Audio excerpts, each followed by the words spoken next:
they'll go over, basically any kind of plant, tree, what they want to keep, what they want to get rid of. So we're going to keep all these roses, and except for those, we're going to get rid of those, right? Yeah.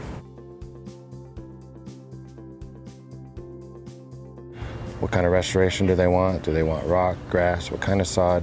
Where do they want the sod?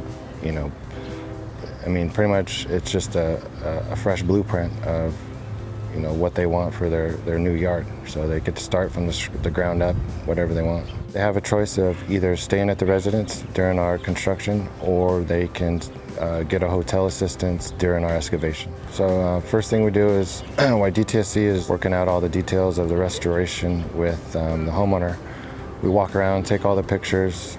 The utilities are already marked, so we take pictures of that, where the known utilities are. When we walk in the backyard, we always want to check and see if there's a residence in the back, where those utilities might come from. So we kind of have an idea before we get here, before they check them underground, where they're at. And as we're walking around, we're taking pictures of the property lines. Like right here, there's no property line clearly marked with any fencing. So we have to take that into account when we start excavating. We got to separate, the homes each side, so we don't cross-contaminate. We take all our pictures of everything, and then we wait for DTSC and Parsons to work out the restoration plans with the homeowner, and then I address any of my concerns as far as our excavating and plans, anything that might be in our way, any concerns with anything that's already broken, or any structures that are in our way, cars, trash, everything. And then we just kind of work out a whole plan with the resident.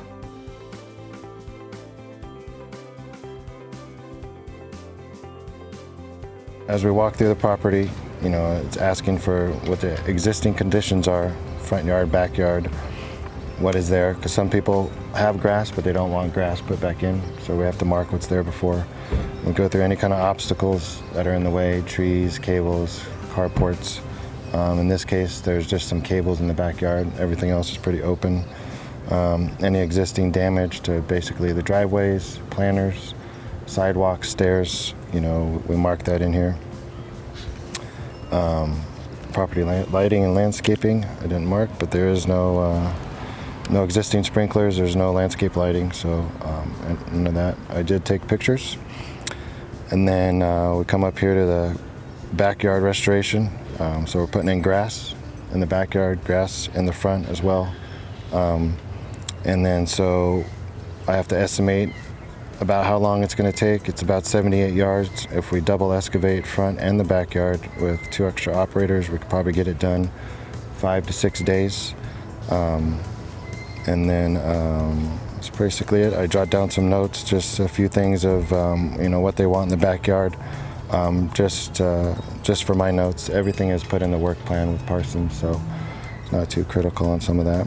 And then I also put down who's scheduled to do this job, which is Javier, and it's estimated to start June 4th.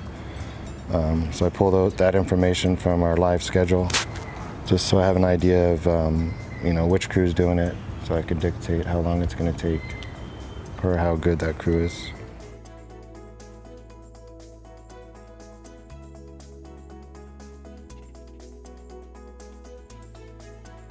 And then I take these back to the office and we discuss it. I discuss my plan with them, and how I see the job being done, and then any kind of feedback they give, and we can adjust the timeline or the equipment or the crew as needed.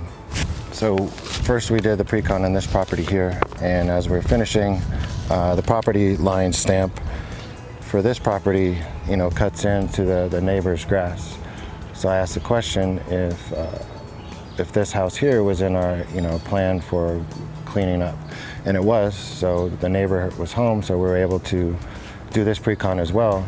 So now instead of just digging this patch and leaving it with this house, we're going to dig this patch over here with this house, so then all the sod and everything will match, and we'll do it all at one time.